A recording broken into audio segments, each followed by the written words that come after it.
o suicídio do ponto de vista do cérebro? O que ele está tentando fazer ali?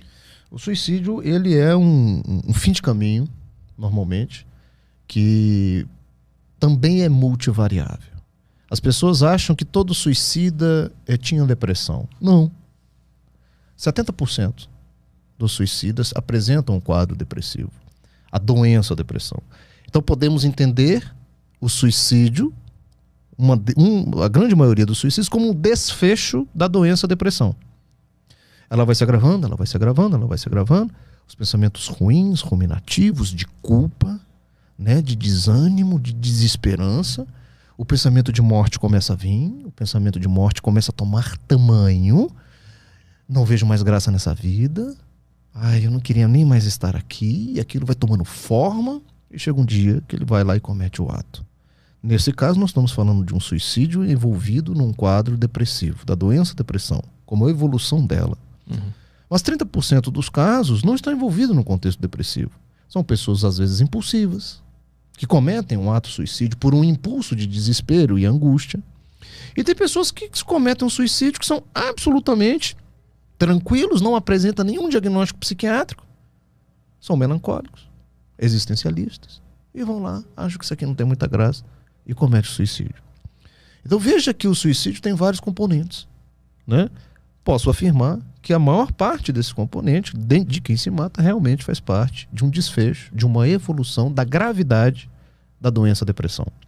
Por isso que nós psiquiatras internamos pacientes que nós vemos riscos de suicídio. Esse paciente é internado para a proteção dele. Como é que tu consegue enxergar isso? Como é que isso se manifesta para tu concluir que ele tem que ser internado? Legal. O risco de suicídio tem alguns indicativos que nos dá em relação a baixo risco, risco intermediário e alto risco de suicídio. Isso está relacionado muito ao que ele está pensando enquanto morte. Vou te dar um exemplo. Eu pergunto assim para ele: vem cá, cara, como é que tá essa sua vontade de viver, de morrer? Como é que tá essa sua cabeça em relação a isso? Aí ele fala assim: doutor, eu perdi a vontade de viver, sinceramente. Mas você está pensando em alguma coisa para tirar a sua vida? Não, isso não passa na minha cabeça. Só a vontade de não estar vivo mesmo. Concorda comigo que isso é uma gravidade, vou botar assim, de 0 a 10, 2, em relação ao suicídio? Porque num primeiro momento ele só está com a vontade de não viver, mas passa longe alguma coisa dele tirar a vida dele. Mas já é alguma coisinha. Mas aí não entra se o cara tá querendo fazer isso, ele te dá essa resposta para tu não desconfiar? Precisa de uma habilidade muito grande na consulta. Pois é. Tem. A gente precisa a gente chama de rapport, essa relação médico-paciente, ele confiar em mim. Às vezes não vai ser na primeira consulta, às vezes vai ser na segunda, na terceira. Os familiares são muito importantes nesse momento para trazer a gente frases que ele fala em casa. Às vezes é a mãe que vai falar. Por isso, uma boa consulta psiquiatra, nesse momento, eu preciso ouvir mãe, eu preciso ouvir pai, eu preciso ouvir um amigo, uma namorada, uma esposa, um esposo. Então, uma boa consulta psiquiatra, nesse sentido, eu escuto o paciente e pessoas ao redor do paciente. É neste contexto que eu tomo minha conclusão lá no final. Então, a ideação suicida, ela vai passando em termos de gravidade nesse sentido. Então, a primeira coisinha é a pessoa perder a vontade de viver. Depois ela vai pensando, aí agrava mais um pouquinho, ela vai pensando, eu poderia tirar minha vida. Aí um terceiro passo, ela já começa a pensar em métodos de tirar a vida. Num outro passo, ela começa a fazer planejamento, ela chega a comprar o veneno. No quinto passo, ela escreve carta de despedida. Isso é uma constante, a carta? Não só a carta, mas ela grava alguma coisa, ela deixa alguma coisa registrada, uma mensagem. Então veja que a ideação suicida ela vai passando por uma gravidade de um baixo risco a um altíssimo risco. E a gente pega o paciente aqui, nesse espectro aqui. E é isso que vai definir muito a nossa conduta. Mas mesmo quando o risco é baixo, que às vezes não é necessário uma internação, a gente chama a família e fala assim: vocês não podem ficar longe dele. Vamos cuidar dele esses 15 dias, esses próximos 30 dias de uma forma mais próxima. Eu vou medicar, ele vai ter o apoio do psicólogo e tal. Vocês vão estar muito junto dele, qualquer coisa você me fala, tal. Então nós vamos conduzindo assim. O paciente de risco intermediário para alto, a gente precisa internar muitas vezes, porque às vezes não tem esse suporte familiar de 24 horas.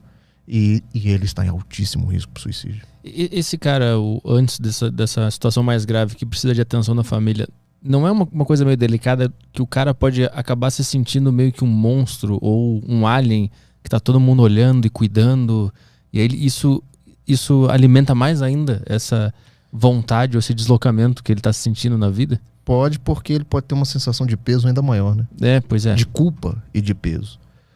Tá aí talvez a importância do remédio. Uhum. Olha que interessante. Uhum. Então, eu que sou o autor do Anti-Tarja Preta, nesses momentos o remédio tem uma ação fantástica.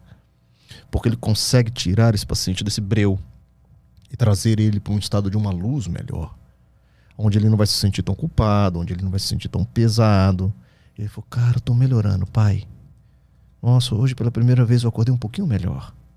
Mas de fato, num primeiro momento, é um período muito crucial, muito pesado para todo mundo. E nesse momento, o remédio passa a ser a ferramenta mais importante do tratamento, porque ela sim é capaz de trazer uma estabilização neuronal, cerebral, de humor, de afeto, do conteúdo do pensamento. Então é muito comum ver os pacientes nesse estado de gravidade delirar muitas vezes, achando que ele é o culpado da tristeza, da miséria humana. Isso é um delírio. Doutor, eu tenho certeza, doutor, que a culpa desse coronavírus foi minha. Já ouviu isso? A gente chama de delírio do quadro depressivo. Você vê a gravidade. Então, doutor, eu tenho certeza que isso tudo que está acontecendo é minha culpa. Eu não posso ficar vivo, doutor. Olha a tragédia que eu casei. Cara, isso é gravidade de doença. Parece que o cérebro está tentando achar uma justificativa, né, para se apagar, para desligar, né? E aí são várias explicações psicodinâmicas, né? Por que dessa culpa? Por que ele carrega isso tudo? E a gente medica, Arthur, ele vai acompanhando de perto, ele vai melhorando, ele vai saindo desse delírio. Aí chega um dia que ele fala assim pra gente, caramba, velho, como é que eu pensei aquilo, cara? Que loucura. Doutor, muito obrigado, doutor, ótimo.